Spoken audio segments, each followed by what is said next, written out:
এই যে মোজাম্মেল হক বাবু এই স্বৈরাচারের 15 বছরের স্বৈরাচারের একজন দোসর, সে সাংবাদিকতার নামে একজন অপসাংবাদিকতা করে এবং সে কি সুবিধা নিয়েছে আপনারা জানেন। এবং সে 71 টিভিতে সারা বছর এই 15 বছর স্বৈরাচারের পক্ষে কথা বলেছে, জনগণের পক্ষে কথা বলে নাই। এবং আরেকজন লোক যে শাহরিয়ার কবির, এই সে যখন আওয়ামী লীগ ক্ষমতা থাকে সে যখন দেশে থাকে, আর আওয়ামী লীগ যখন ক্ষমতা থাকে না তখন দেশের বাইরে চলে যায়। আজকে এই শাহরিয়ার কবির গত 15 বছর যাবৎ এই দেশের মানুষকে হত্যা, গুম করা এবং ইসলাম ধর্মের এবং বিরুদ্ধে কথা বলা, আলেমদেরকে কটাক্ষ করা এবং আমাদের মহানবী সাল্লাল্লাহু আলাইহি সাল্লামকে কটাক্ষ করা, সবকিছু তার প্রতিদিনে তার কাজ ছিল। আলোচিত ব্যক্তি শাহরিয়ার কবির, এই দুজনকে বিজ্ঞ আদালতে রমনা থানা একটি হত্যা মামলায় আদালতে উপস্থাপিত করা হয়। এবং আপনারা এও জানেন যে এই যে মোজাম্মেল হক বাবু এই স্বৈরাচারের 15 বছরের স্বৈরাচারের একজন দোসর, সে সাংবাদিকতার নামে একজন অপসাংবাদিকতা করে সাংবাদিকদেরকে মানুষের কাছে হেয় করার জন্য যাহা যা করার দরকার এই মোজাম্মেল হক বাবু করেছে। এবং সেই সরকারের প্রত্যেকটা স্বৈরাচারী কার্যক্রমের সঙ্গে জড়িত এবং সরকার শেখ হাসিনা সরকারকে স্বৈরাচারী বানানোর পিছনে এই মোজাম্মেল হক বাবু সহ সবাই জড়িত। এবং সে কি সুবিধা নিয়েছে আপনারা জানেন।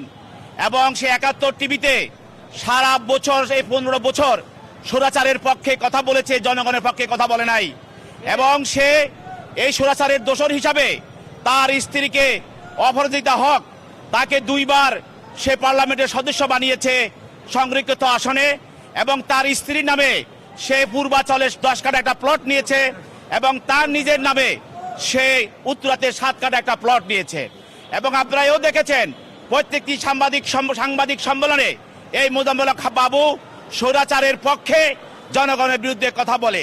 এবং আরেকজন লোক যে শাহরিয়ার কবির, এই সে যখন আওয়ামী লীগ ক্ষমতা থাকে সে যখন দেশে থাকে, আর আওয়ামী লীগ যখন ক্ষমতা থাকে না তখন দেশের বাইরে চলে যায়। আজকে এই শাহরিয়ার কবির গত 15 বছর যাবৎ এই দেশের মানুষকে হত্যা, গুম করা এবং ইসলাম ধর্মের এবং বিরুদ্ধে কথা বলা, আলেমদেরকে কটাক্ষ করা এবং আমাদের মহানবী সাল্লাল্লাহু আলাইহি সাল্লামকে কটাক্ষ করা, সবকিছু তার প্রতিদিনে তার কাজ ছিল। এবং সেইভাবে একজন নাস্তিক হিসাবে, ইসলাম বিদ্বেষী হিসাবে সেই স্বৈরাচারী হাসিনাকে সে সহযোগিতা করেছে।